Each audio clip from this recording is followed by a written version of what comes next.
waking up their parents.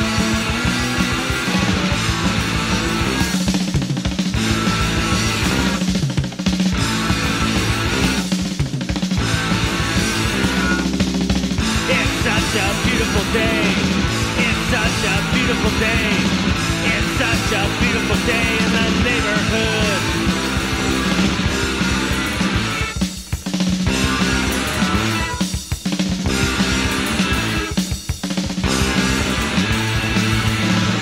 The birds are chirping, lawnmowers cutting, barbecues burning, dead animals. It's such a beautiful day. It's such a beautiful day. It's such a bitchin' day. It's such a wonderful day. It's such a beautiful day. It's such a gorgeous day. It's such a happy day. It's such a beautiful day in the neighborhood.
Climbs up the steps one by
I tried to be true. He tries to be cruel.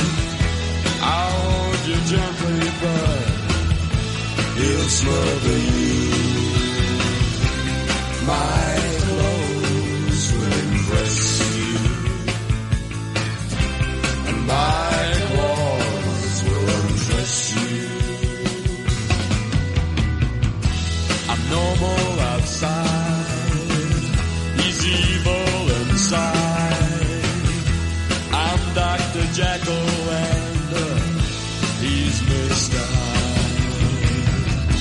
I want what's right. He walks in the night, searching for sin in his decadent life. My charms will beguile you, and my arms will defile you.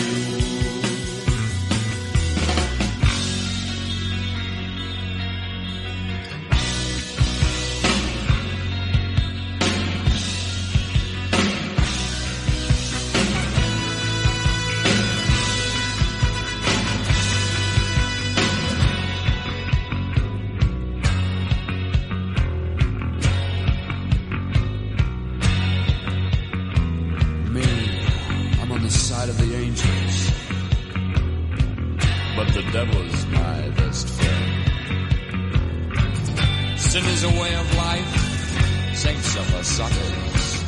Welcome to the underworld, a star where nightmares end. 2 for the price of 1. 2 for the price of 1.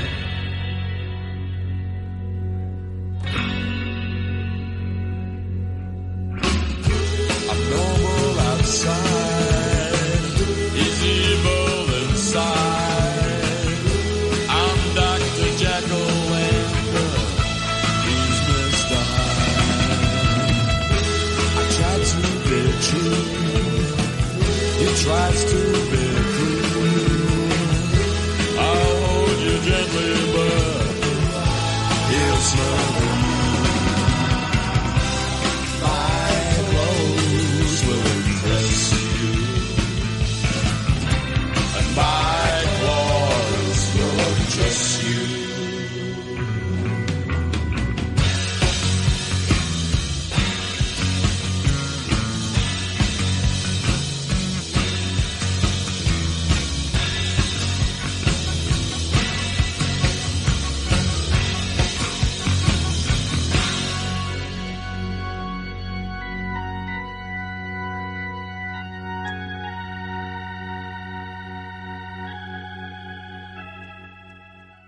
The Damned on Wittershins Radio. Wittershins. Hi, Wittershins. Radio for your spiritual side. Yes. And we're live on Facebook Live on my personal page. There's a whole bunch of people there. There's a whole bunch of people in the chat room over here.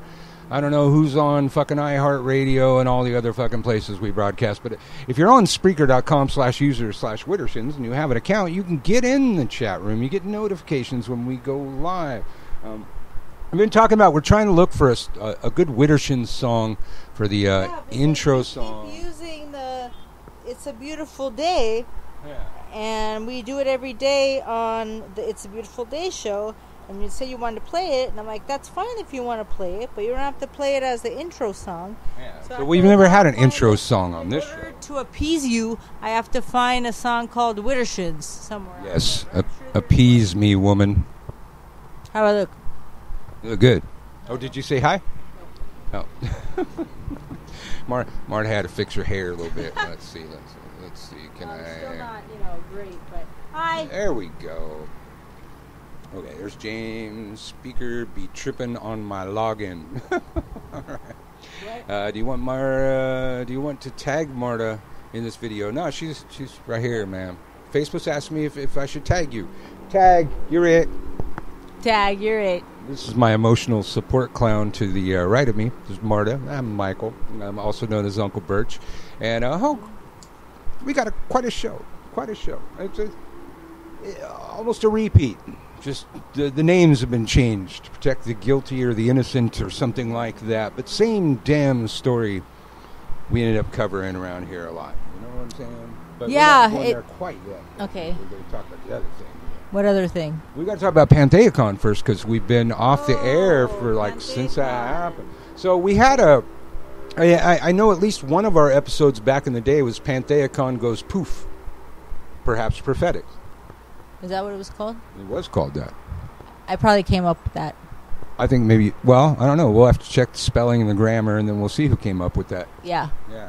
If it's right, then you came up with it. And, if something's fucked up, then I came up with Probably it. spell it poof, P-E-U-F or something. No, that's Puff. Like school. Puff the Magic Dragon. P-E-W-F. No, I didn't. School. At any rate, we had, we covered, there's talking about how beautiful you are over here. So we covered a lot of stuff. Back in the day, there was, I think that's how we met our bro over here, Witch Dr. Utu, who we have not yet physically met, but he's still our bro. Yeah, but we were covering, he was deplatformed. Yes. And that was, we learned a new word. It was deplatformed. Which basically means, like, they already approved him to be a speaker. I think he was on the schedule already. Everything was set. And then after the fact, they told him he couldn't come. He couldn't speak or sell his books or any of that. So Pantheacon announced that this... I'm sorry. I found out... recently that he never even wanted to go in the first place. It was his book publisher who talked him into going so he could sell some books there. Yeah. So he never even heard of it. Well, he's probably heard of it, but he'd never been there. It's a long way from Canada. Yeah, he's on like the other side of Canada, and he wasn't really into going, and he just went because they wanted him to go. Yeah. So then after all that, he had all these books and stuff, and he couldn't go. So let's, you should probably listen to the archives on that one. But, the long and short, the man had his book release party scheduled. The publishers were going to have representatives there, had a whole bunch of books on hand, going to sign them, do the whole thing, had his, travel plans already set, had his hotel book. At Pantheacon, you have to, pay for all of your own shit. So that means he already had a hotel room paid for. Hopefully he got, some sort of reimbursement, plane tickets. I don't know. I'm sure you get those back too. But just, you map out your schedule for this kind of thing. And some of these like authors, this largely... They do this for a living, and they've got their entire year filled out already. And sometimes maybe they refused other invitations because they already accepted the first invitation, and then that one they get deplatformed, and it's too late to go back to the other people. And it's really tampering with people's livelihoods, and it worked out for Utu.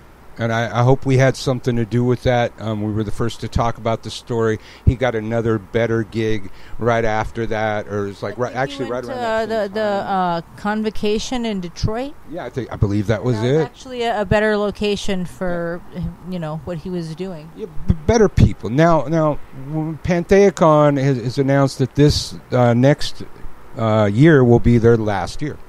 And now I have to, in case you don't know, we lived a 20-minute drive for Pantheacon, and as a public figure, I had to go. And there was times that we went, and we would go each day and just sit at the sushi bar. And you can go in the vending area without a pass. Yeah. So we would do that a lot, and see the people we knew and stuff. But at least 2 years running, there was nothing worth seeing. There was no workshops worth paying to go into the event. Yeah. But we had to be there anyways. So we would be at the sushi bar and check in on Facebook, and people would show up. And we called it holding court at the sushi bar. We spent a fuckload of money. Unfortunately, the sushi bar had really bad hours. Yes. They were only open after 5, and I think on weekends they opened earlier, I think. But I don't know, a lot of the time that we were there, the sushi bar wasn't even open. I mean, you could sit there, but you couldn't really order anything. And the sushi bar was also a bar, so, you can get beers and stuff. So that was cool. So, yeah, we kind of had to go make appearances, and we 2 years running, we didn't pay to go in. We just hung out at the sushi bar and held court, as we called it. People would stop by and visit us, or they'd see us passing by. It was a very public spot, and our table was busy the whole time. But we kind of had to go there, and part of, in addition to the lack of worthwhile workshops for quite some time, I think the last one I went to that was worth a shit was Raven Gramassi, and that was back when I felt very different. I felt differently about Gramassi back then, but yeah, that was about the only one, and we paid. We paid for the entire weekend, and we had a room, and my parents were house sitting and watching Sasha. So it was like, it wasn't even about PantheaCon. It was about you and I getting out of the house and having a hotel room. So we didn't go anywhere. It was about going to a bunch of parties and spending a lot of time in the room in between. Yeah, and we went to the Green Fairy party and, the vending area. We just didn't really go to a lot. We only went to that one workshop because we were, like, giddy from, like, being away for the weekend and in a hotel. And part of, in addition to the lack of worthwhile workshops at PantheaCon, part of the other reason we didn't want to, like, pay to go there is we came from Santa Cruz. And Santa Cruz and the local Bay Area around Santa Cruz was a bunch of cliques. It was like high school with witchcraft, and the same kind of fucking cliques. The popular kids and the unpopular kids. Even though it was mostly kids that weren't the popular kids in high school, now they get to have their own clique later in life. So they act worse than back in. Yeah, well, I was going to say they're just as bad as the kids that they didn't like, if not worse. Yeah, absolutely. People got to remember where they came from. I always remember where I came from. I was not one of the popular kids in high school, clearly, and I always remember that. I let my freak flag fly. But we'd have to go to PantheaCon. But just a lot of the groups that came over from Santa Cruz, it was all ego-based clique shit. And since we left and didn't have to go back, which was just great. We'd watch it. It was all the same people with, a hospitality suite. And those people that had the hospitality suites that we knew of were just recruiting. That's what it was all about, was trying to recruit people into their group that, nobody wanted to join. We went to a couple parties, and, there was the Green Fairy party, which is the best one of all, which is, this guy has a suite and a bunch of sushi and alcohol, and then you just go there and drink and stumble back to your hotel room, and he doesn't even charge any money. Yes, we stumbled quite greatly. I recently had to remember the story about when we met those gay druids. Yeah, and they drummed their way into our elevator, and I think they drummed the entire time. They were singing Hoof and Horn, and Marta had quite a bit of absinthe. I'm an IPA drinker, so I had maybe like one hit of absinthe because it would have fucked me up. And Marta came up with her own version, Hoof and Thorn. And she thought it was the funniest thing that anybody ever said. And every time she's like, Hoof and Thorn, she literally fall down in the hallways laughing. I know. You may have heard that she's an angry drunk, but no, she's a silly fucking drunk when she is actually drunk. Absinthe will fucking do that to you. So yeah, Hoof and Thorn, but the worst. I'll go there. You don't even have to agree with me, but watch your facial expression on camera, because they'll see it. The Fairy Tent Revival. Fairy Tent Revival is one of the fucking dumbest things I've ever seen, and it was a continual event.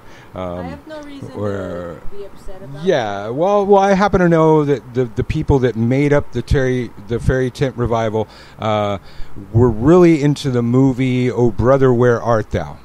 And from that, they came up with the idea of seeing all this Southern Baptist stuff as portrayed in the movie. And so they have this Fairy Tent Revival, which is like an old Baptist tent revival with most of the Baptist shit intact. It was just, I don't know. I'm glad people had fun at it. We did go to one of them. Yeah. I'm glad, I'm not trying to take away anybody's fun, but we kind of were almost forced to have to go to a few of those. If we didn't, it would look bad, and we'd start, witch wars and shit like that. It was just one of the dumbest things I ever sat through. It was a cold witch war. Yeah, that's what it was. It was the cold witch wars back there in Santa Cruz. And just, cliques like high school. And that was Pantheacon for us. So, good riddance for me. I'm not sorry to see it gone. I don't miss it. I know, there's friends still that probably love that thing, that go to that thing. Sorry about that. But you know what? We have these other people. We have enemies. We have, people that formerly, we brought into the craft that, turned on us, that was their main organizing platform. There was a main place to recruit people. Even though they weren't good at it, that was just like their main thing. And pretty much some of them, their main reason to live. They lived their lives for the next fucking Pantheacon. Yep. Good riddance to that and to you all. Yeah. I don't miss it. And from what I remember, the cost was pretty reasonable, considering that it was, for 3 or 4 days and how many, choices you had at once and everything. But then you have to consider that they didn't pay any of their presenters. The presenters had to, pay for their own lodging, their own ticket to get in, the food, everything. They didn't get a dime, and it was run by mostly volunteers. Yeah. So they didn't have to spend as much money as other people, and so I think for that reason they were able to make it reasonable. For every. I think it was like $85 or $95 for the entire weekend, which is really cheap, compared to other places. But the other places are paying people. Yeah.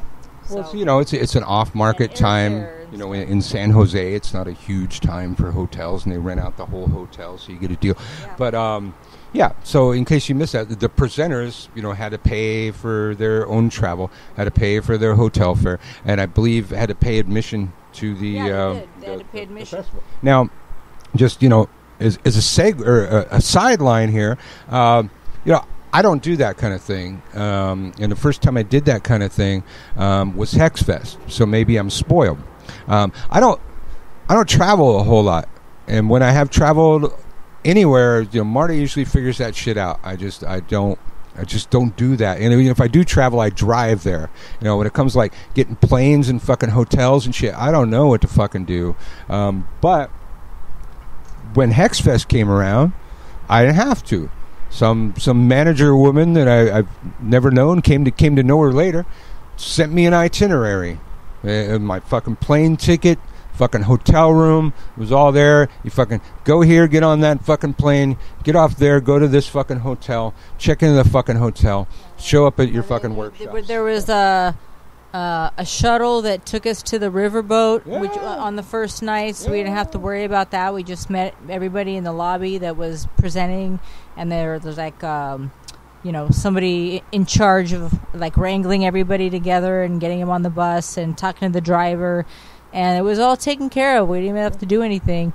And then after the riverboat, we all waited like outside, kind of in the parking lot, and she waited until everybody showed up.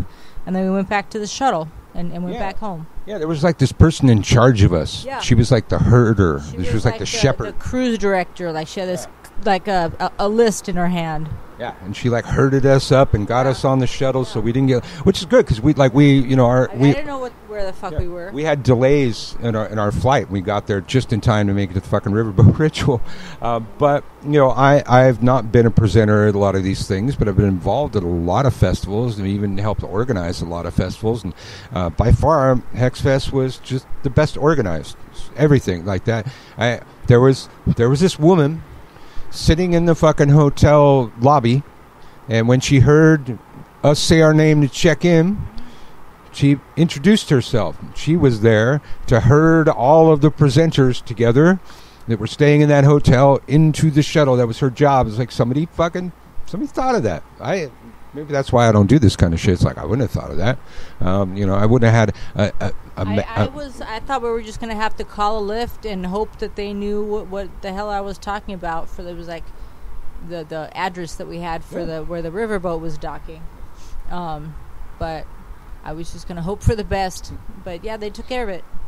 Yeah. So you people over here on Facebook, seems like a sizable amount over there. We're over here at Spreaker.com/users/Widdershins. The title should be up there at the top. We're probably not going to be on Facebook that long. I think it was like at half battery when I started this thing, so you might want to get over there. And the sound quality is a lot better. You're on my iPhone, sitting here, just kind of propped up against the laptop. Look at me though. Yeah, we'll that's what I'm saying. We'll let them look at you for a while. Yeah, but and then there's the monitor down here, so the sound's got to be better. Hopefully over there at Spreaker, you can at least turn this down and turn that on. I don't know if there's any delay. I don't know, but we're. I guess we were bagging on Pantheacon. I know. Yeah. Well, I mean, I wasn't even necessarily bagging on it. I mean, they do have a very large selection, but I found myself, year after year not being interested in most of the stuff that they had. And when I was interested in a few things, they were all at the same time. Yeah. For some reason, I'm not saying they did it on purpose, but what I happened to be interested in, the few things, that there was always a conflict. Yeah, that was the one good thing about Lucky Mojo, the way they did it. It's like one thing at a time. The other thing is, most of the rooms in the DoubleTree don't have a fridge, and there was one year where I really needed a fridge when my parents were watching Sasha. I was pumping, and I need a fridge to keep everything in. And she was still breastfeeding, and you got to keep it going or it stops. So she's pumping. So I told them in advance. I was like, I need a fridge for my breast milk. And can you do that? And they're like, yeah, no problem. So we show up, and they're like, oh, we don't have any more fridges. And so there was like a huge stink ensued, and so we made them bring this huge. One of our students did that, and he was hardcore. He was a volunteer, so I guess he knew who to talk to. But this huge fridge that made a lot of noise, and it was really lit up, and it said, vitamin water. It was their vitamin water fridge. It was like this industrial fridge. And I guess he went to talk to them, and they said to him, we don't have any fridges. So he pointed and he goes, that's a fridge. So he made them take all the vitamin water out and like haul this monster into our room. And it was so loud, we had to put towels over it because it was really bright. So we had this like huge beast in our room all weekend because I needed a fridge. So I didn't feel bad. If it's just something that like I felt like I wanted a fridge, like I probably would have let it go. But I really needed a fridge, and I explained to them exactly why I needed a fridge. And it's not Pantheacon's fault at all. It's the DoubleTree, but they're just horrible. If we had enough money back then, I would have hired him as our personal assistant to just handle shit like that. He just wouldn't fucking let down. Totally deadpan, like he never broke a sweat or showed any emotion. Just this really like serious, well-dressed guy in glasses, and he pointed and said, "That's a fridge," and that's all he said. And he just like made them like take all the stuff out and bring it over. But like I said, it's not Pantheacon's fault, but that was one of my last bitter memories of the experience. So, all started with Z Budapest back in our day, doing her turf stuff when the turf stuff first started, and then there was protests against Z Budapest. And I remember seeing it, like they used to print all kinds of stuff in the schedule. Like I remember looking at the schedule for that ritual, and it said, only biological women are allowed. And Pantheacon thought nothing of that stuff. They began deplatforming people a few years later, but at the time they were like, all right. So they just like wrote whatever the presenter wanted on it, and then that became a big deal. Yeah. They had to turn away trans women. Yeah. And then in later years when we were gone, there was, there was actually a TERF and HooDoo, I guess, in the same fell swoop. We don't even know if she was a TERF. Well, that they called a TERF. Yeah. And they deplatformed them. And this language they used people would feel unsafe if my bro HooDoo was there, or if the alleged TERF was there. This unsafe buzzword I have a problem with when I hear it coming up. And we're going to get to our guest pretty soon to a whole nother level of this kind of thing. But just those of you... Box would try to get in the middle of it, and then they said they were unsafe around him. Yeah. And he wasn't. I think he was probably their biggest draw, and so he wasn't deplatformed for any reason. So he was still there, and I think some people needed an escort because they felt unsafe around him. Yeah. Somebody needed an escort around Orion Foxwood, who's like in a walker or crutches or something like that. They need to be protected from. But at any rate, this kind of buzzword language. So I want to, before I go into all this, we'll play a song and then we'll get our guest in here. Uncle Birch, those of you that don't know, I'm an anarchist, and I was a social justice warrior when most of y'all were in fucking diapers. Before social justice warrior became a negative thing. An anarchist, back in the political sense, as I was taught, we were the extreme left, and as such, we were never supposed to win. We were supposed to make it easier for a seemingly more moderate party to win because our views were so extreme, but views just a little bit less extreme could win as a result of our presence, our very vocal presence. So a long line of fighting battles never meant to win. Knowing that along the way, your Uncle Birch will be the first to stick his boot into an unpopular cause and kick shit around. Even though I'm sure people are going to call me names after this and they're going to say stuff. But, if you know Uncle Birch, you know what Uncle Birch says.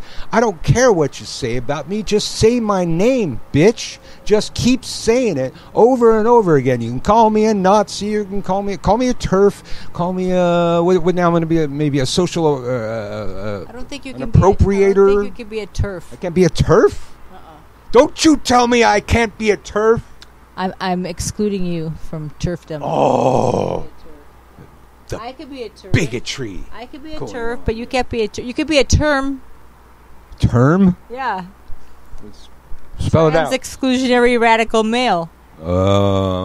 Wait, but F is feminist. Female. Masculinist. But I thought it's TERF. The F in TERF was feminist, not female. Yeah, so you're a term. I can't be a feminist? Okay, trans exclusionary macho man. Term. 2 M's. TRMM. You're a term. Weirder shit. So, we're going to be having our guest on here in a minute, Taren S. She wrote a book about HooDoo and the Psalms. We'll let her talk about, the book and the stuff that came up about the book. It's like this is like when we first came to know Witch Doctor HooDoo on this show. I didn't know anything about his book. I didn't know anything about white people being involved in the fucking Underground Railroad. I became educated. You and I kept saying this about HooDoo for a long time before we ever met him, because he kept, like, for me and Mike, we discovered later, he kept showing up on, like, your people you may know thing on Facebook, and I would, show all the mutual friends and everything, and Mike and I were both like, who the hell is this witch doctor guy? Like, we didn't even know who he was. The burning bowl and the skull on the graveyard. Which, I thought it was cool, but I was like, I don't know who this guy is. So, then we got to know him, and he's a good friend. I didn't know what a witch doctor was either. Yep. Oh, now I know some stuff. But, coming to know him, I came to learn a lot of things about the Underground Railroad, and we, read his book. He sent us his book, and so we come to learn things. Now, I've heard plenty of stuff about, Psalms in HooDoo, and other things that HooDoo appropriated into it. But I ain't hating. That's the difference.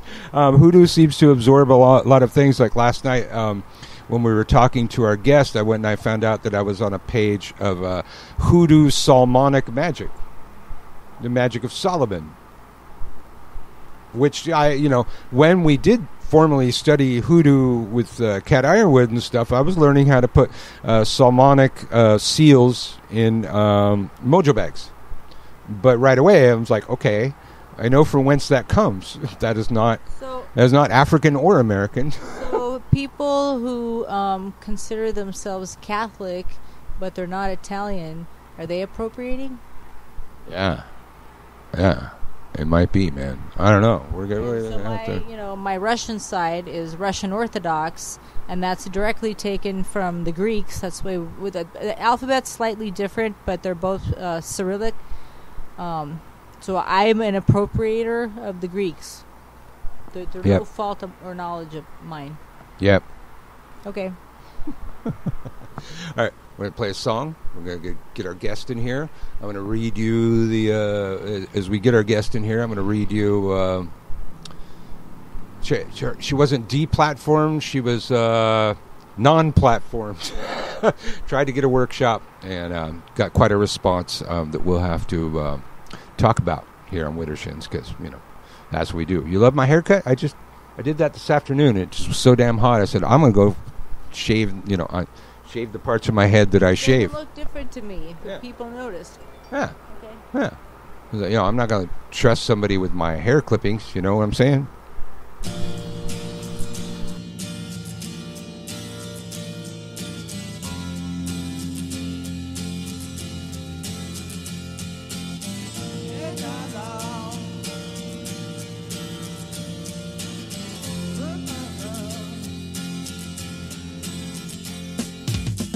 Didn't know what time it was, the lights were low. I leaned back on my radio. Some cat was laying down some rock and roll, that is all he said. Then the loud sound, it seemed to fade. Came back like a slow voice on a wave of fade. That wasn't no DJ, that was hazy.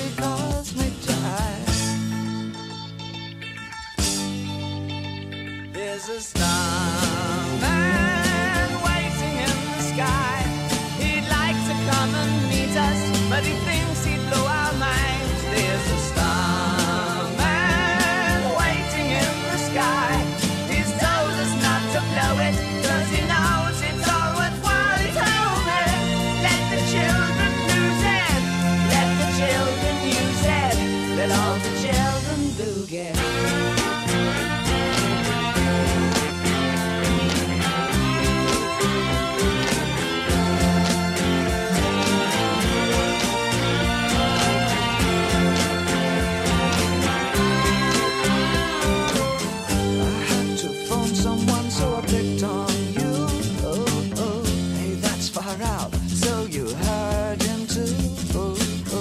Switch on the TV, we may pick him up on channel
David Bowie if you've been sleeping or something on Widdershins Radio.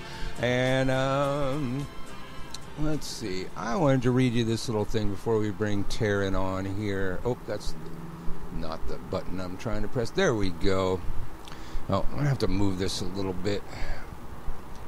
Really? There we go. Here, just have to look at me for a second here. So Taren put in an application to do, I don't know, it was a workshop or a book signing or something about a book. She's got a new book about HooDoo that we're going to talk about in just a minute. I think it just came out like October 1st, I believe. And she applied to this thing called the Witch Walk here in Santa Ana. And which isn't far from us, but I'm not familiar with it. Well, and after coming into contact with Taren, I went, clicked on the link that she gave me to the Witch Walk thing, and sure enough, I had been invited to that event by Points of Light, which was a breakaway from the witch store that I grew up in down here in Southern California. And I'm still unclear whether they get along or not, but I know they were like an offshoot from the Eye of the Cat. I didn't even know that they were an offshoot. I just thought they didn't get along. Yeah, I mean there's an offshoot. I mean they're related, but I've never really known if they got along. I don't know if they get along. Okay, I kind of thought they. Yeah, I don't know, but at any rate, they had invited me to that event. I hadn't even noticed the invitation because I get thousands of invitations, all kind of shit. Is it a newer event, or has it been around for a while? Seems like they've had several months. They've done it this year. Look at she's keeping up with us right here. Wait. This is the first year? No, I don't believe. We'll ask. Taren probably knows, but so. At any rate, so Taren put through this thing. She's got a new book out on HooDoo. She's got, I'll let her talk about her qualifications, but she has like formal training in voodoo, a lot of training in HooDoo, years, like 40 years in her craft, and clearly. Just from what I've learned in the last 24 hours or so, and other friends have been able to provide more data. Not somebody that I would call a cultural appropriator in any stretch of the word, but so she applied to be in this event close to us that I may have thought of going to it. I don't know. Apparently I'd clicked interested or something like that when it first popped up, but I don't know if we were really going to go. Santa Ana, I don't know, it's like an hour drive or something like that from here. I mean, it's doable. It's not that far. Totally doable. We'd have to figure out the dog and all that stuff. Yeah, the dog. At any rate, so the people from Witch Walk responded to Taren, and I'm just going to read you a little bit of this, and then we're going to talk to Taren. I really appreciate your patience. We get an influx of correspondence during the week event, and it's hard to apply to all. Normally, I would just send an automated email, but I'd like to respond to you directly since you brought up a few things, and you seem to be open and understanding to our mission statement policies on cultural appropriation or practices that, when practiced outside their direct ancestry and lineage, may be harmful to the folks whom those practices were created for and by. We actually hired a black HooDoo priestess. Let me pause. Let me say it again. We actually hired a black HooDoo priestess. Now, I'm sure most of my listeners and friends on my Facebook page are going, what? HooDoo, what? Now, Marta says, they're probably just referring to her just gender. in the generic way, like a worker. Yeah. But I don't really care what they meant. If you're going to throw out titles like that, even though they used the small p, HooDoo priestess, there's no such thing.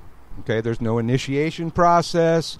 There's no exclusionary process. We're talking about folk magic, people, and I don't care if you're talking about African folk magic, Irish folk magic, fucking Italian folk magic. The horse has left the gate. Folk magic will never be a pure system of any kind. How many people read Hyatt? Henry H. Hyatt. Thank you. You did. I know a lot of people out there saying I did. I know who he is, but of course, there's only a couple hundred copies in existence, but everybody says they read it. Okay.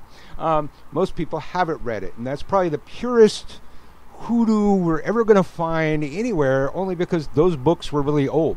But HooDoo people didn't tend to write down a whole lot of shit, and that's kind of a problem. And you know what? Italian folk magicians didn't write down a whole lot, and that's kind of a fucking problem. And neither did the Irish. And that's kind of a fucking problem. Then they all end up in this melting pot of America. Now, what we have here, HooDoo, those of you who don't know, African American folk magic. I use my words very specifically, and those are the agreed upon terms. African American. This happens in America. There are practices that Africans had that blend with all these other things that happen here in America and become HooDoo. So it's an American practice too. And, you know, I always try and tell people, you know, give the proper respect to the traditions you're working with. And, you know, if you have the proper respect, I don't think that's cultural appropriation. But I'm sorry, I digressed. I barely got into the first line. We hired a black HooDoo priestess who is a regular at our event to educate us on her culture and practice, simply to be more equipped to handle your application and others like yours. We received a few, normally just sent an automated decline, so thank you for pushing us to hire someone to educate us and handle these situations in a more professional and educated manner. Well, right away, you're not. I even just what I read already, you're not more educated, you're not more professional witch walk people, you're being fed bullshit. Because of her teachings, we only felt valid when coming from a black person. We are of the belief that HooDoo is a closed practice. Now, let me digress for a second right there. That shows your lack of education. There's no closed practice on a folk magic. You don't get to do that. If it's folk magic, folk are going to do fucking magic. And as such, only black folks or those with black ancestry can practice HooDoo at our event.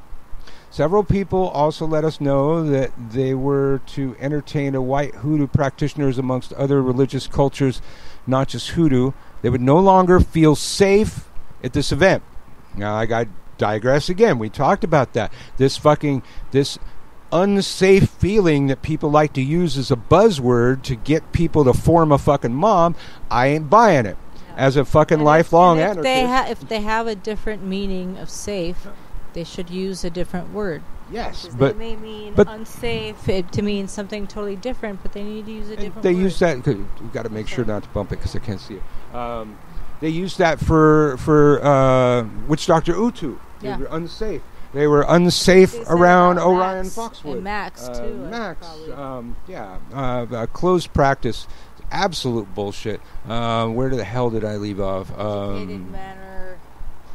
A safe space. Oh, wait. They would no longer feel safe at this event. Okay, they try and be quiet over there, even though your mic isn't on yet. They can kind of hear you.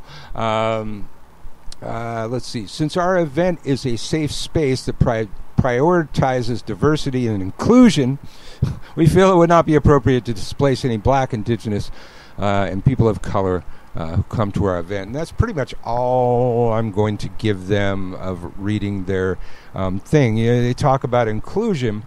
They talk about a great many lofty ideals. And I know. Now, Marta's going to tell me, and she's going to remind me, but I'm going to tell you that the dictionary definition of racism is discriminating against another person or giving them disparaging treatment based on their race. Now, I know that we're not allowed to use the word racism as white people, even though that's the dictionary definition, but guess what? Bigot applies. Bigot applies to all of it. You know, men can use that for sexism. White people can use that for racism. Bigot applies. This is fucking bigotry. We're talking about a person that was excluded from an event based on the color of her skin. Now, that's the same thing that happened to Utu.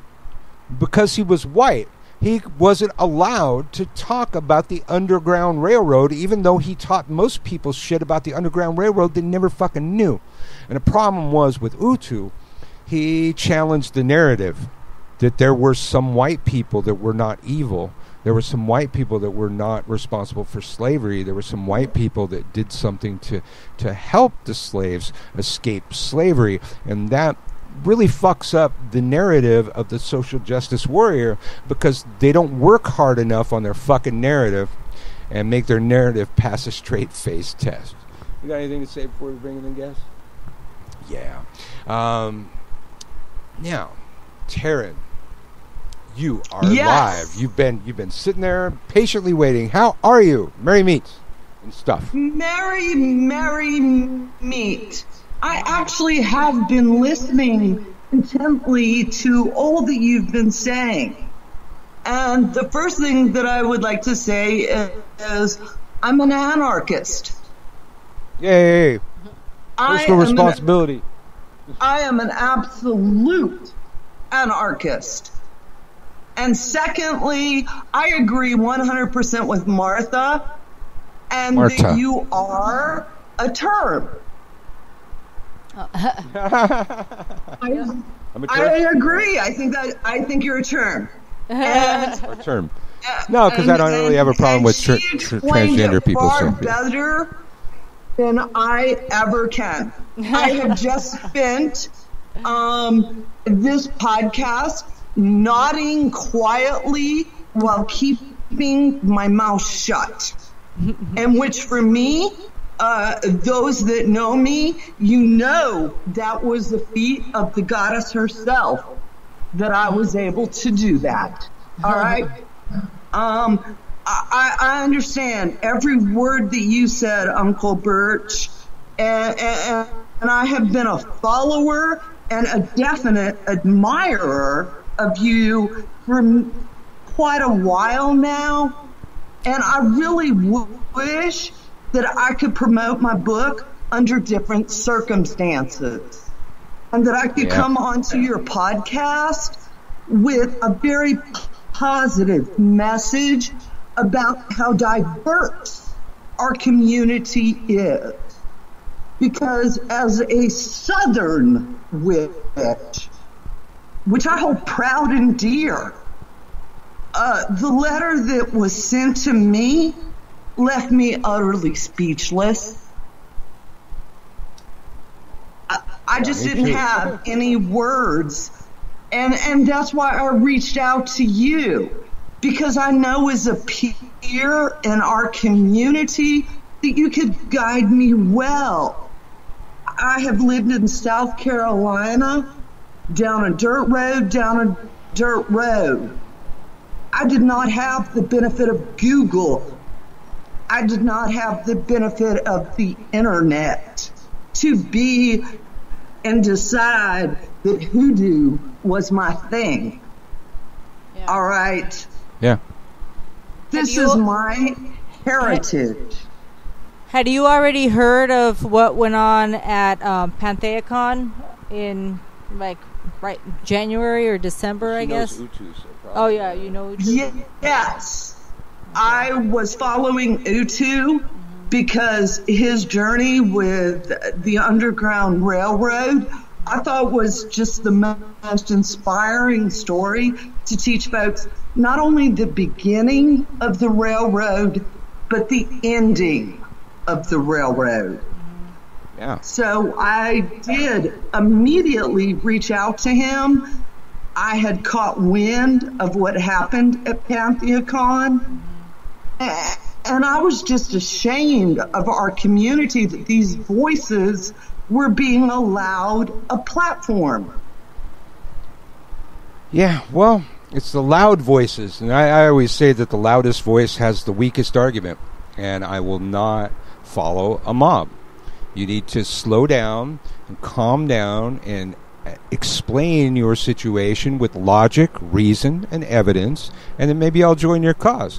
But if you're gonna, shout at me, usually when I do that, when I see other people do that, well, then they're gonna come and question my morals, and try and make me a term. One thing that oh, absolutely. A buzzword that people like to use is safety and feeling unsafe, because who's going to argue with you when you tell them you're feeling unsafe? So they just apply that word to everything so you don't argue with people. The safe space thing has just gone way too far. Like, what are you going to say? Safe space is just another way of saying I'm afraid. Yeah. And not owning who I truly am. Right. I am a Southern hoodoo witch. I own who I am. I know who I am. Yeah. Sitting here messing with my phone, trying to keep Marta in the frame. There we go. Okay. Well, why don't you tell us a little bit about your book? Yeah, it just came out, right? Yes, it did. Moonbook Publishing, I'd like to give a shout out to.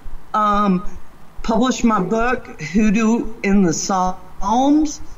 It has over 160 complete and ready to use workings based within the Psalms, which is something we often hear about whispered in corners, but we never talk about directly. So I decided to talk about it. And that is the fact that the Psalms were written far before the Christians ever existed. Everything When in the folks Bible be was talking really, about- you know. I Bible's know, pre-Christian, I you know, know? Uncle Birch, that I'm sounding like I'm schooling you. No. Go ahead and I'm school not. these people, though. Yeah. No. I'm not in any way disrespecting, because I know that you are a notable peer in our community. I have been watching you and sitting there and just nodding. I mean, I can't tell you how much I nod, because I'm like, he's speaking truth. He is speaking truth to power. All right. But the Psalms, it's amazing ancient grimoire that has been sitting in front of all of us. And a lot of times we talk about we need to take our secrets and hide them. But let me tell you about taking our secrets and put them out in the middle of everybody, and nobody can see them. All right? And that's what the Book of Psalms is. It is this ancient magical grimoire that has been sitting in front of our eyes the whole damn time.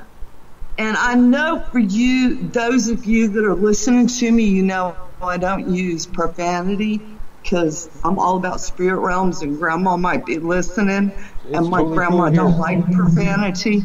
So I speak gently. But the Psalms has within it two types of verses. It has lamentations and incantations. Mm-hmm. And I spent 5 years pulling the incantations out of 150 psalms while I sat in a Haitian voodoo priest botanica in Florence, South Carolina, where I spent 30 years. All right, when folks talk about the heart of hoodoo country,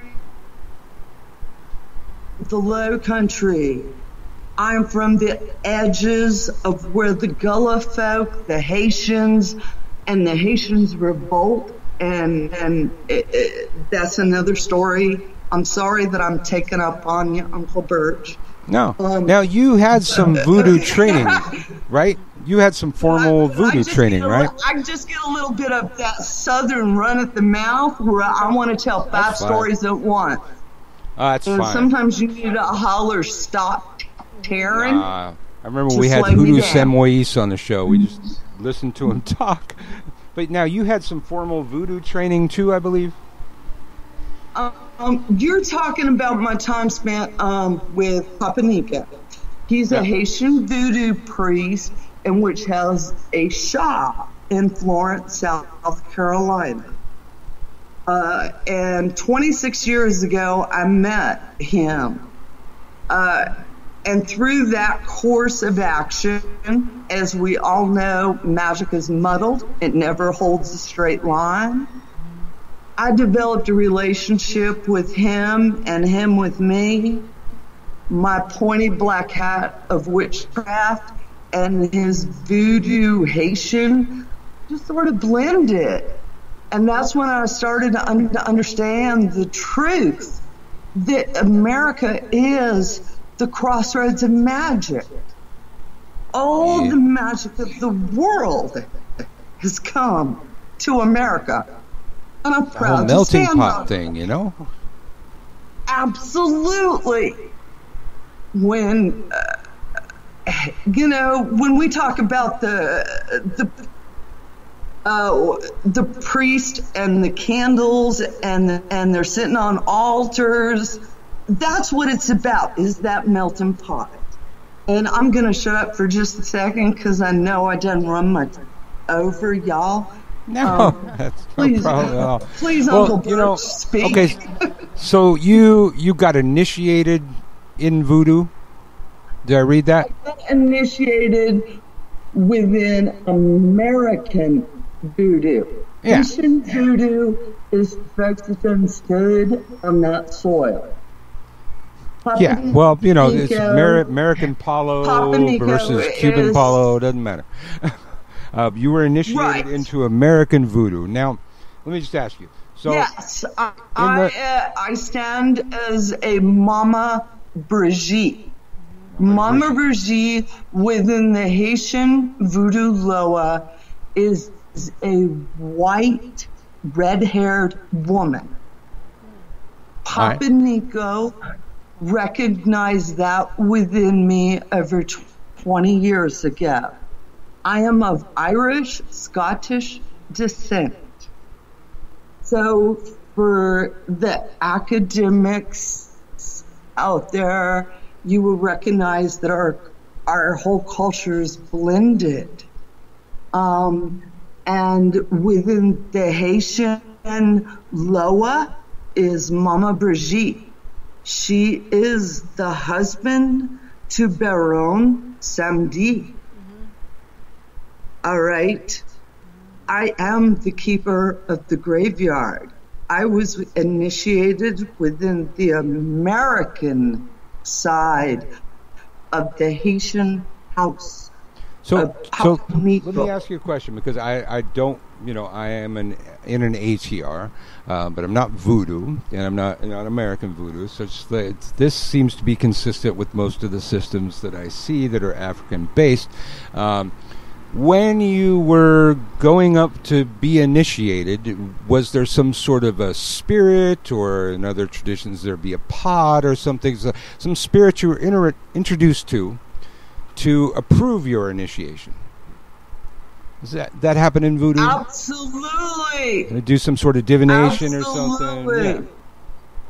Absolutely. Mama Bridget, within the Haitian and Caribbean, Santorian traditions is always a white woman with red hair. Huh. As an Irish, Scottish woman with colonial roots to Virginia, I was recognized by several folks. I went through a ritual.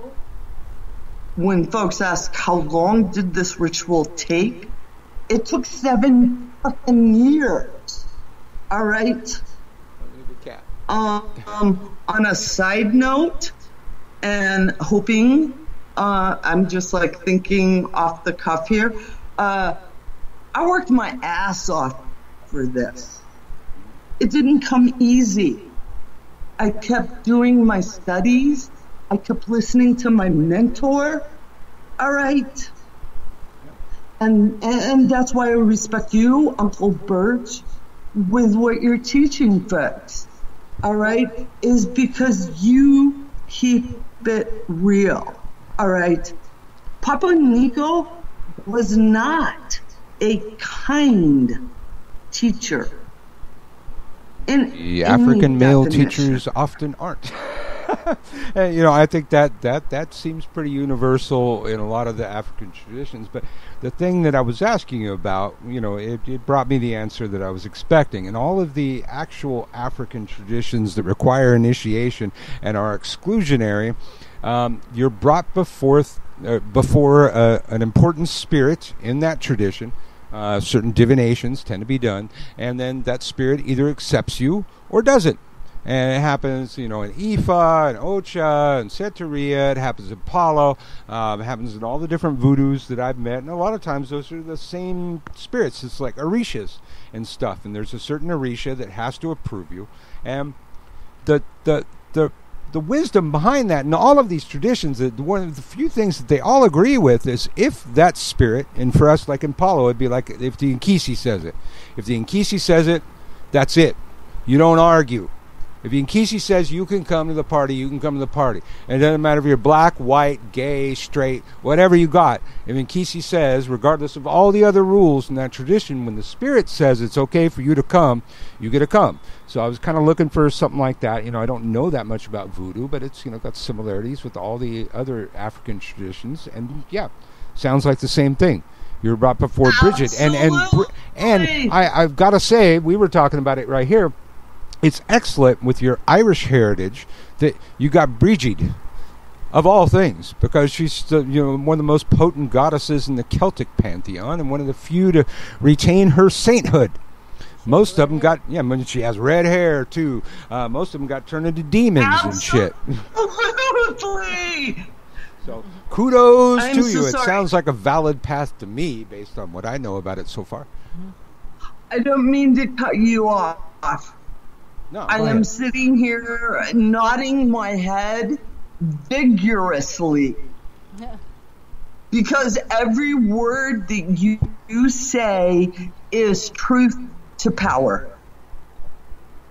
I cannot say it any better than you did. Yes, my initiation as a Mama Brigitte took 7 freaking years. All right. I worked my ass off. Not only that, the universe aligned my lifetime to this moment. And we're going to circle back around to that witch walk letter that you talked about. And when I first read it, I was physically shaken. I mean, I'm talking the pit in my stomach shaken. Well, let me tell the listeners that I was excluded based just solely on my skin type. You don't know me. You don't know my business. But yet you just cited that I was a fraud? Because that's what I took away from that moment when I read it. It turned me like I can't tell you. All right. I have been so privileged and blessed to be part of the magic community for the past 40 years. I went through my magical puberty, that moment in life where I decided it was a black hat that I wore. I am a proud Southern HooDoo witch. And I spent 26 years as a friend and mentor to Papa Nico, a Haitian voodoo priest, that just explained and showed me and opened doors that the universe is far more than what I thought. I may be wrapped in the arms of the goddess, but I know how to show honor, reverence, and respect to every aspect of divinity. Well, let me tell you, me growing up in witchcraft from a very young age, we were dominated by Wicca, and Wicca was very involved in the goddess spirituality movement.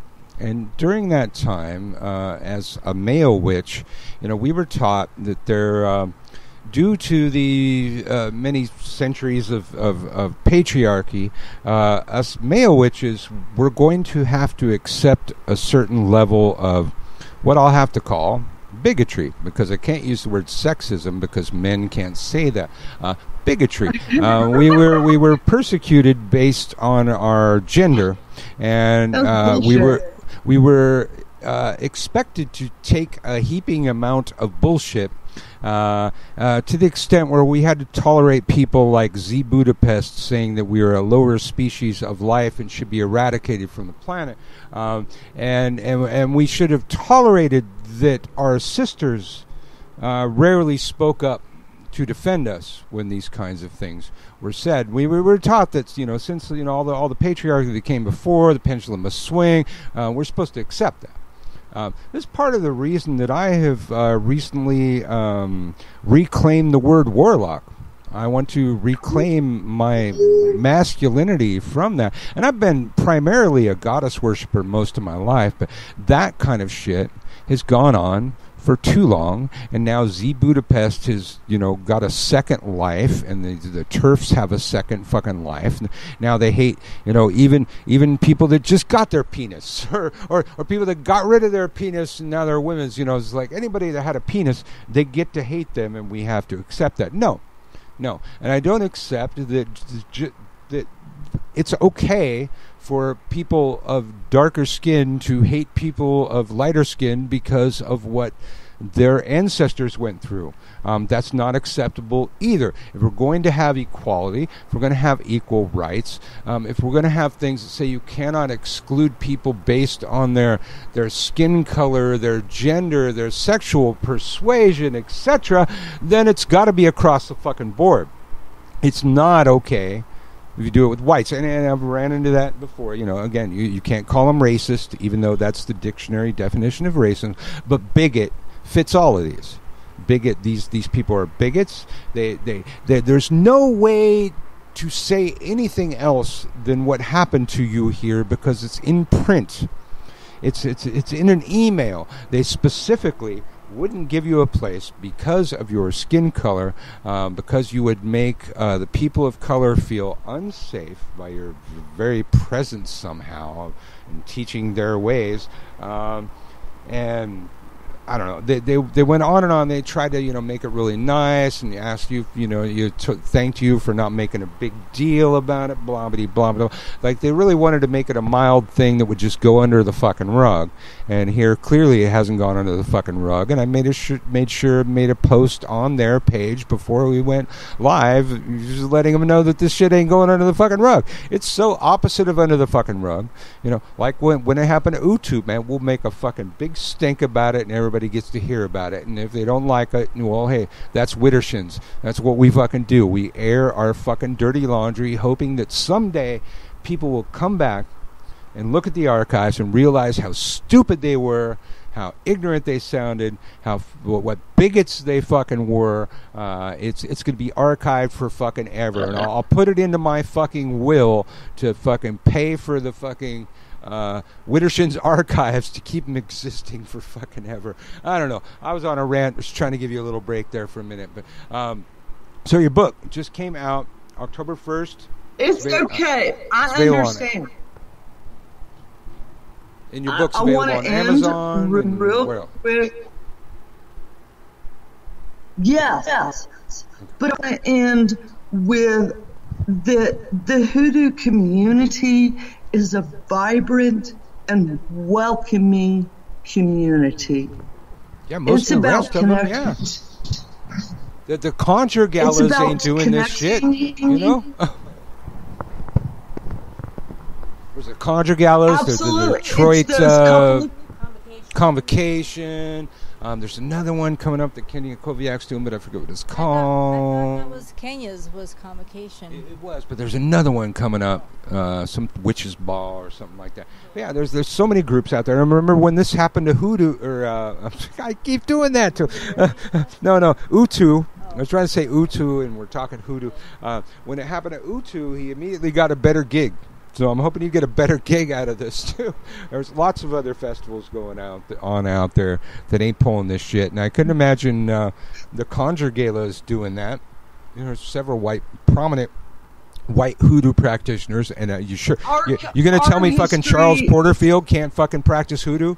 Come fucking tell me that. Come. HooDoo Samois. You want to tell me HooDoo Samois can't practice? Come up. Come correct. Come at me with fucking HooDoo Samois can't practice fucking hoodoo. You and your closed fucking tradition bullshit. Go ahead. Yes. Our community is full of vibrant, varied cultures of different ethnicities and nationalities, and we welcome any sincere seeker. And that's what I want to end with, and thank both you and Uncle Bert, and Marta for allowing me to have this platform. Absolutely. Tell people one more time. Where they can get your book. I'm going to put it on my Amazon influencer list tomorrow. Thank you. And if you want to find out more about me personally, please go to House of Witchcraft on YouTube. I upload all sorts of witchy topics twice a week. I am all about empowering the individual and keeping people out of boxes. Okay. And I know the book is available on Amazon and Barnes & Noble, and that's all I saw, but definitely on those two. Tell people the title one more time. Yes.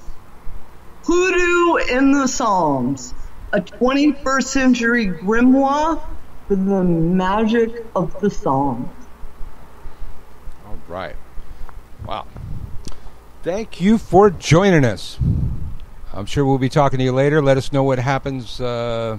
Anything comes up after you've been on the show. If we get a better gig or whatever, let us know what's going on. All right. We'll be in touch. All right. She's gone. We had her on video, so we got to see into her world. She had a cute cat. Yeah, had a cute cat. That was like one of our favorite cats, the orange cats, but she was clearly done for the night.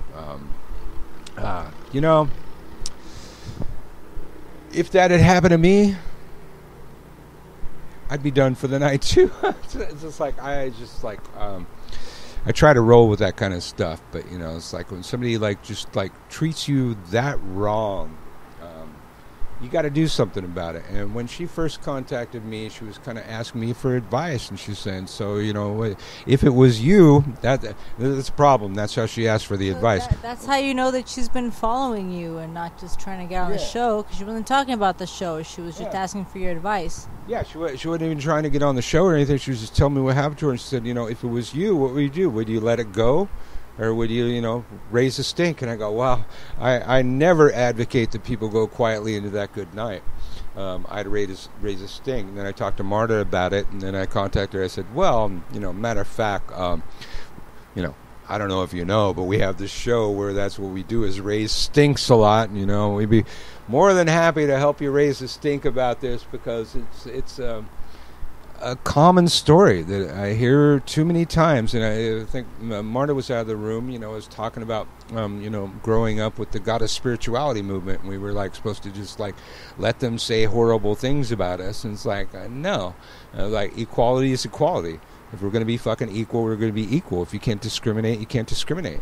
And when you start opening the doors, this oppressed group can now discriminate against that group, then we're on a slippery fucking slope.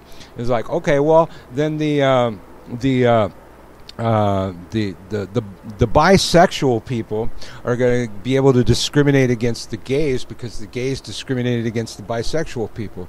It's this is the fucking way these kind of things are going to go, and they're going to get fucking worse. We got all these fucking oppressed groups, and it's not okay to become the oppressor. Okay? It's not okay to become the thing that you hate, the thing that you're bitching about, the thing that you're complaining about. It's not okay to become the fascist when you hate fascists. Do I really need to explain this? No, I think they get it. Yeah. And I think you do our listeners a disservice. You try to. I think they get it. I think they get it, but it's still my job to frame these kind of things. It's your job to mansplain? It's hypocrisy. It's hypocrisy. And, while there are African traditional religions that have a strict regiment and stuff you have to follow, again, we're talking about a folk magic, an African-American folk magic. And I like to stress the second part of the word, American. It doesn't become that folk magic until it comes here. Most of the plants in the tradition and the roots in the tradition are roots that grow here, not so much roots that grow in fucking Africa. So it's an American tradition too, and we have all these different magical traditions that end up blending, and then later you got people want to come back and talk about cultural appropriation, even when their culture appropriated all kinds of other magical cultures into their cultural practice. Then they're going to bitch about cultural appropriation, like I said before when I was taught to use Solomonic sigils in mojo bags. Like, really? Huh. Well, at any rate, as time goes on, and Uncle Birch, finally found some of my Witch Mother's original books, I will call Judith Dufresne's practice a hybrid hoodoo. I was growing up with hoodoo my whole damn life, but nobody knew a hoodoo from a voodoo or a UDoo or anything. It was just a big pile of witchcraft in the middle of the fucking room, and everybody took a bite. Now we know, so now we give respect to those cultures. Doesn't strike me that our guest gave any lack of respect to those cultures. She gave a lifetime of work to those cultures, kind of like HooDoo did. But the people don't want to recognize that. These social justice warriors have philosophies that must be contained in a bumper sticker. And if it goes beyond the borders of a bumper sticker, it's too much to explain. Like when HooDoo came on, and he was the first person I'd ever heard bring it up, but I was able to find it on Wikipedia immediately. The Quakers being pinnacle in the Underground Railroad. I didn't know about that. Now that they're white as fuck.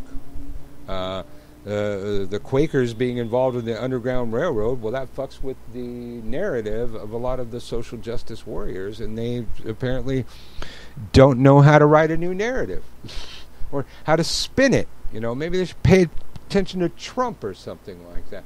They don't know how to spin it another way. And here we have these white people practicing these traditions, doing it with respect. But their narrative is cultural appropriation. And they're going to go cultural appropriation every time. And we have people that are clearly appreciating the cultures and giving the proper respect to the cultures, not exactly appropriating the cultures, even to the extent of getting the proper initiations into those cultures. And again, HooDoo has no initiation. There is no high priestess or HooDoo priestesses. And HooDoo is not a closed system in any way. So this entire thing that happened to our guest was based on utter ignorant bullshit by anybody's standards, by the black people's standards, by the white people's standards, by what we're all fucking told. The entire thing is absolute fucking bullshit based on bullshit. And the problem is these people over here at the Witch Walk are depending on this HooDoo priestess that they hired to teach them the right stuff. Well, I hope you're not paying too much for that, because you're getting fed some fucking bullshit over there at the Witch Walk. You cannot have a closed, exclusive folk magic. You may be able to pull that off with a traditional religion, an ATR, or something that requires initiation, but HooDoo ain't that. And I think you did a great disservice to the community by allowing that kind of stuff to go on. By not educating yourself, learning a little more. You go on these fucking knee-jerk fucking reactions. It's like, oh, a black person had a problem with this white person teaching this stuff. We should pull the whole fucking thing. Well, I'm here of the belief, Uncle Birch, myself, I said it. Nobody else is responsible for it. that based on the geographical location of these events, some of the same social justice warriors that started their campaign on Utu Witch Doctor, and then Orion Foxwood, and I won't, speak well of him other than that they did that, are probably the same ones. They're probably populating these same events. It's right in their area, not far from their houses, a little drive away. Sounds like the same shit. Might even be one of the HooDoo or the HooDoo priestess that's out there. Might have been one of them same fucking people. But it sounds like the same fucking scenario. And I ain't playing. I ain't playing the mob thing for Sarah Ann Lawless or the fucking people of color alleged campaign for fucking any fucking mob that comes at me and wants me to attack a brother or sister based on the mob, based on their emotional response to what they think is fucking going on. That never works out. It's never a good policy. And when I accidentally, and occasionally I still do, allow myself to take an action based on an emotion, it always bites me in the ass. It's never a fucking good idea. And I will not allow any of you, for any fucking reason, to involve me in a fucking mob. I'd be an anti-mob, and you can call me names, and fucking you can call me, now you can call me a cultural appropriator supporter, and a Nazi supporter, and a term, a Nazi sympathizer, and I'm a term, and you can call me whatever you fucking want to call me, man, but just fucking say my name, bitch. Alright, we're going to play some music and talk about some random shit after that. I did.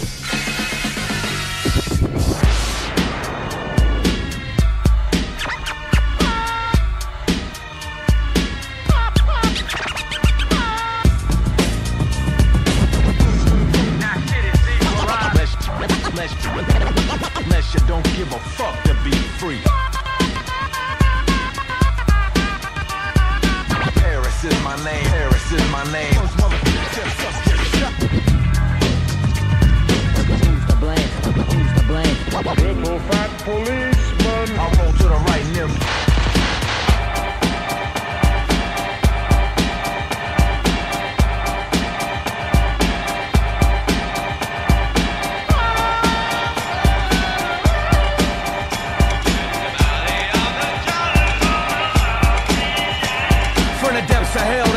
From all the fire and pain as they rained on the brains of black men. Culture bandits, they planned it but never thought that they would get caught, let alone by a black man. Take and rape, shape your brain and claim that what's ours is theirs, so you fear the white race and hate and never think about the fact we built it all. Got you thinking all the black can do is crawl, so you lose when you choose to be duped. No truth from Bush and Duke, play the flute I shoot, cause I ain't never gave a fuck about a skunk. But some brothers wanna go out like a punk. Now they fade creams and contacts. Used to be black, so I'm scheming and kinda acting extra false facts to back to genocide. It ain't no wonder the strong black man's died. Make way for a panther, right? Make way for a panther, right? Make way for a panther, right? Make way for a panther, yeah. Make way for a panther, right? Make way for a panther, right? Make way for a panther, right? Make way for a panther. Yeah. Bam, catch a nosebleed.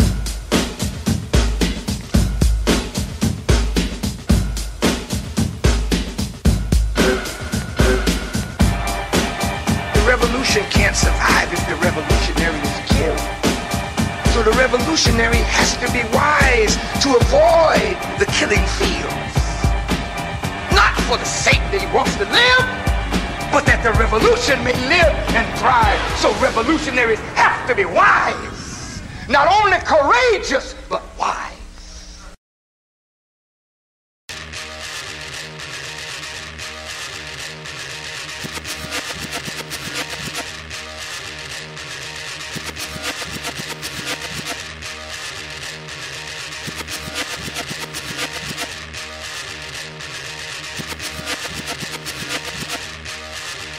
This is a warning, another cut to move on.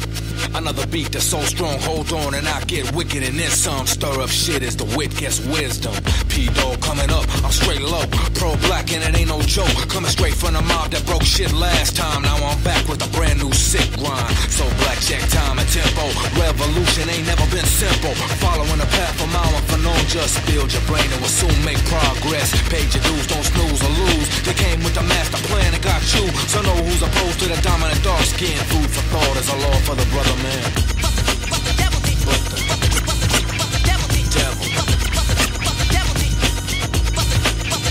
made me.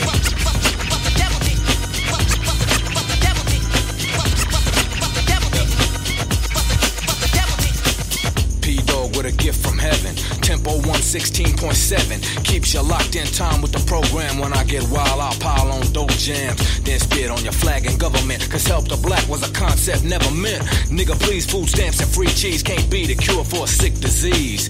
Just the way the devil had planned it. Raped and pillaged everyone on the planet and give them fake gods at odds with all law. Love thy enemy and all that hoopla. Hear close the words I wrote. Crack cocaine is genocide of black folk. Who in their right mind ever could have missed this? Damn right when you think seditious and I move swiftly. You can't get with me. The 666 move quick but miss me. When I came off involved in conscious. So don't ask why next time I start this.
Unless you don't give a fuck to be free. Keep stomping on them, keep stomping. Attitude, but I ain't from Compton. I can't be fucked around, I'm muffed around. I can't be held down. Check the sound and keep in tune, on point, on target. The revolution won't be thwarted. A setback cause my man is plain to see. Must in a white supremacy, so let the rhythm roll on when I kick this. Brother's gonna work it out with a quickness. And now you know just why a panther went crazy. The devil made me.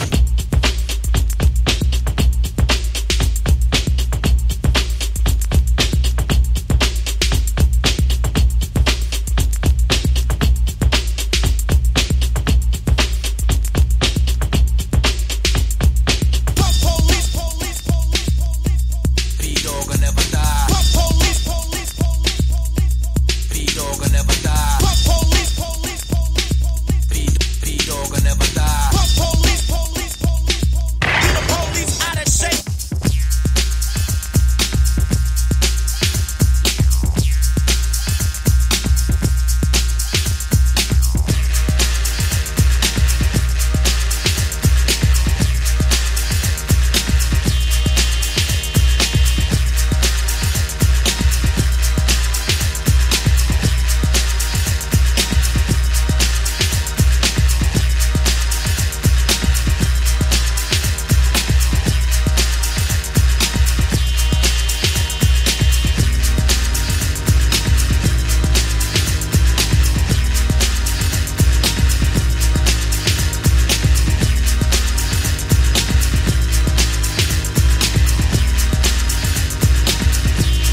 sum of all my parts.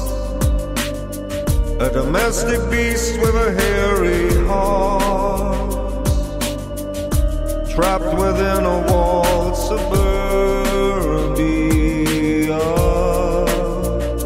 I've found my tastes are somewhat underground, between the shadows and the cracks. I am building my utopia.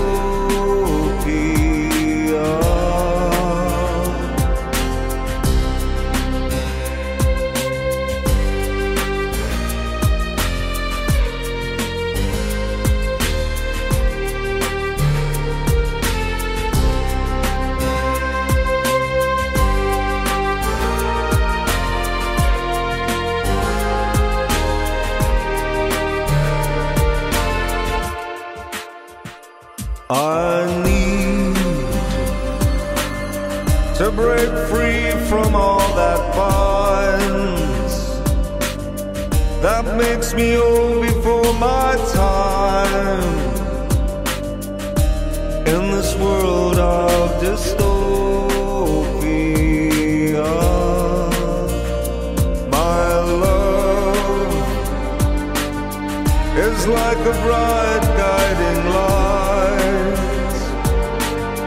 shining in the darkness of the night, the star of my utopia. In the motion of the sea, in the air that we breathe, can you feel me? In the stars and in the trees, in the song of the bees, can you hear me?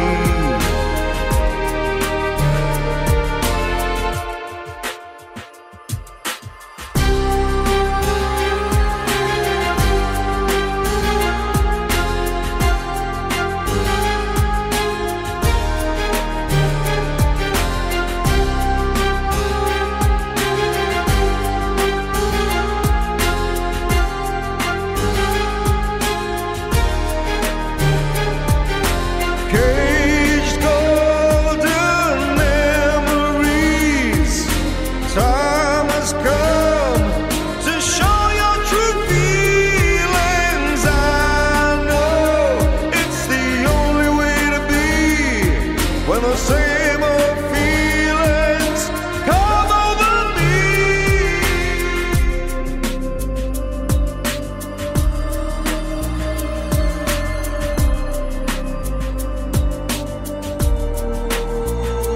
I feel greater than the sum of all my parts, a space jockey from a distant star, marooned upon dystopia. I've found my taste is somewhat underground, between the shadows and the cracks. I am building my utopia. In the motion of the sea, in the air that we breathe, can you feel me? In the stars and in the trees, in the song of the bees, can you hear me?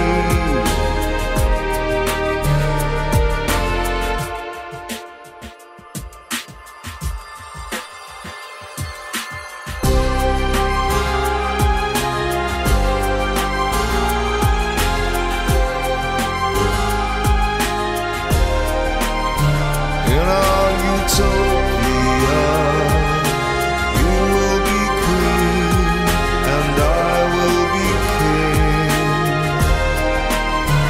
In our utopia, you will be free to be whoever you want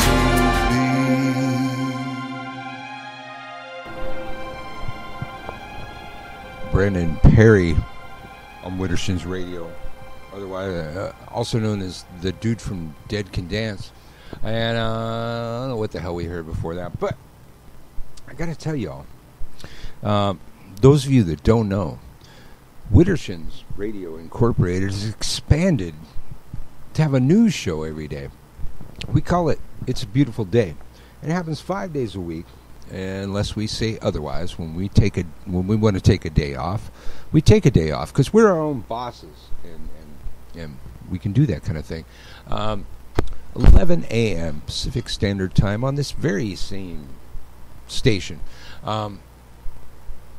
where we pretty much news. We don't talk witch stuff at all, really. No, all the not news. even witch news. Yeah, because that way we can get it out of the way, so we don't have to cover a bunch of news, mundane news, at the beginning of this show. And also, because when we try to cover mundane news at the beginning of the show, it's only once a week.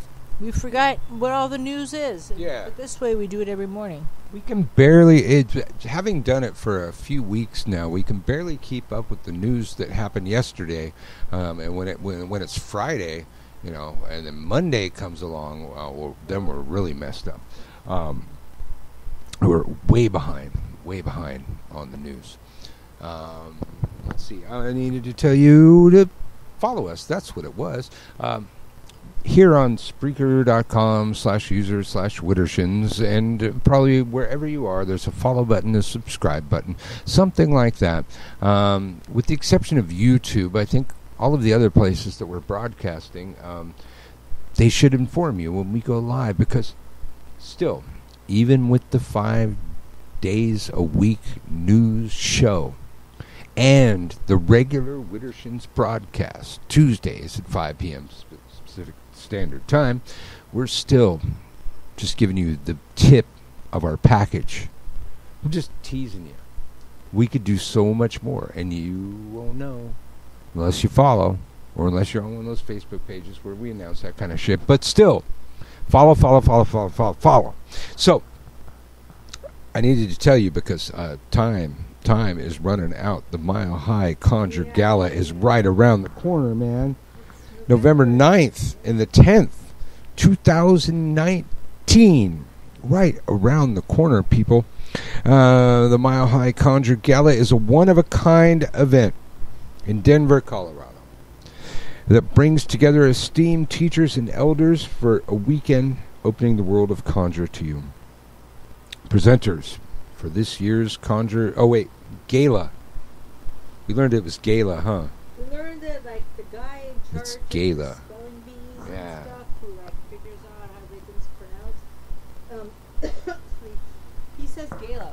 Okay, so presenters for the Mile High Conjure Gala are Candelo Campisa, Professor Charles Porterfield, Brother Moses, Michelle Jackson, Beverly Smith, Ifa Ibeyu, Yaya Joycey, and HooDoo Sen Moise. That's definitely worth the price of admission. I don't know what the price of admission is, but you can find that out over at conjuregala.com. That's conjure and the word gala, GALA.com. Get your tickets, all that kind of stuff. But it's right around the corner. Now, those of you newer to the show, way back when we were first getting on the air, before we even knew what we were going to cover, fuckery ensued. Controversy reared its ugly heads. And that's when we had the Endangered Elephant in the Room broadcast, the Endangered Elephant in the Room 2, Electric Boogaloo, and Tigergate. Maybe others. It was going on for a long time. There was this big hubbub in a big chunk of the HooDoo community. And it had lasting ramifications, because it's still people's permanent opinion of each other. Yeah. But from that spurred these other things. Yeah. These other HooDoos started doing it for themselves. And the Conjure Galas are at least 3 years running now. I think this is the 3rd year. Yeah. They had the Mile High Concert Gala. And they had the Big Apple. I'm not sure if that's happening again. They had another one. Didn't they have one other one? Okay. But they may have other ones. But they're doing it for themselves. And they've been doing it a few years running. And it's a good festival. You should check it out. I mean, just those presenters alone should be enough to go. I'll go to Colorado for that. Absolutely. And it's okay. See, here on their webpage it says presented by Candelo Cambisa. I thought he'd be like the master of ceremonies. Yeah, he usually is. We got anything else to say? Not really, dear. It's getting You said it all. I'm scared. Oh, witch is scared of the dark. Turn the lights on or something. Or not. Turn the lights on. All right.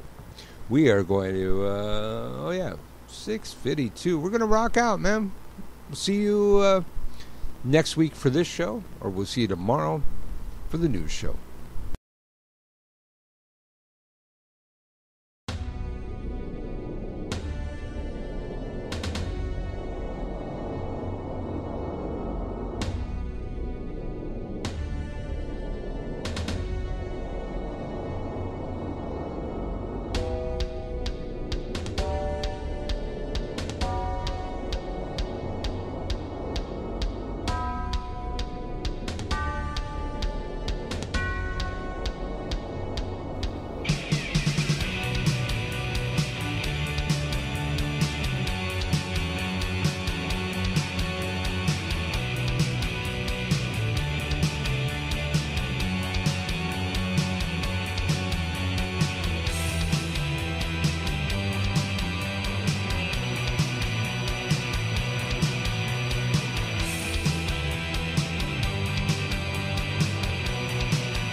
a ball and chain and keep us from the roaring waves. Get her undivided, but forever we'll be free. So sail away aboard a rig, the moon is full and so are we. 7 drunken pirates wear the 7 deadly sins. Yeah!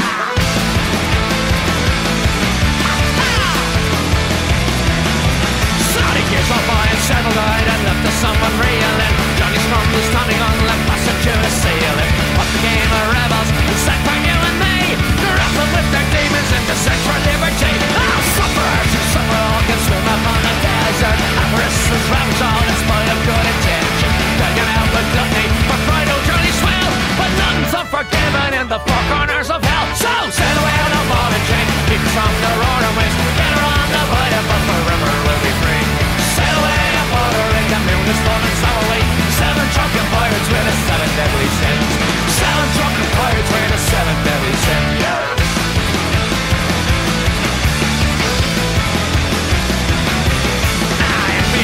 Evil twin and took the bed with slander. Idiots, they gave advice, but slot they gave no answer.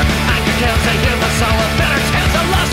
Like those dogs keep chewing on the legs they never trust. Oh, sail away on a ball and chain, keep from the roaring waves. Get along the void, but forever we'll be free. Sail away aboard a rig, the moon is full and so are we. 7 drunken pirates, we're the 7 deadly sins. We're 7 drunken pirates, we're the 7 deadly sins. Yeah!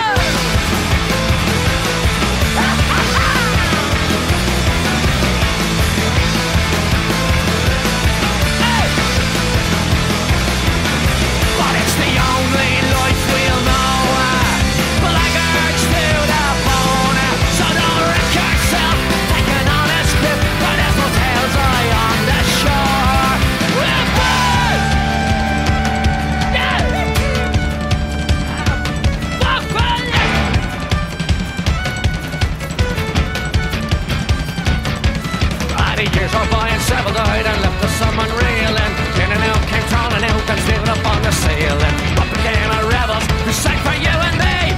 Grappling with their demons in the search of liberty. Oh, sail away on a ball and chain, keep from the roaring waves. Get her undivided, but forever we'll be free. Sail away aboard a rig, the moon is full and so are we. 7 drunken pirates with the 7 deadly sins. Sail away on a ball and chain, keep from the roaring waves. Get her undivided, but forever we'll be free. Sail away aboard a rig, the moon is full and so are we.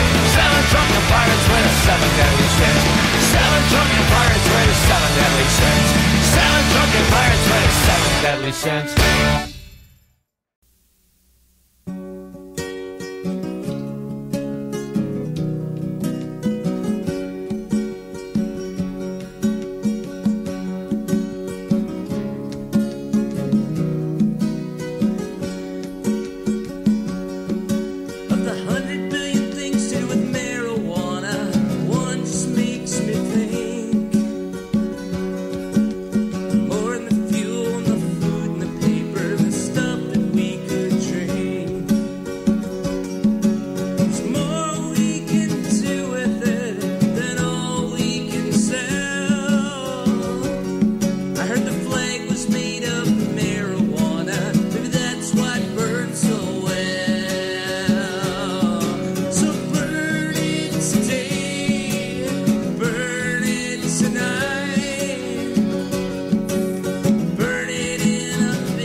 City.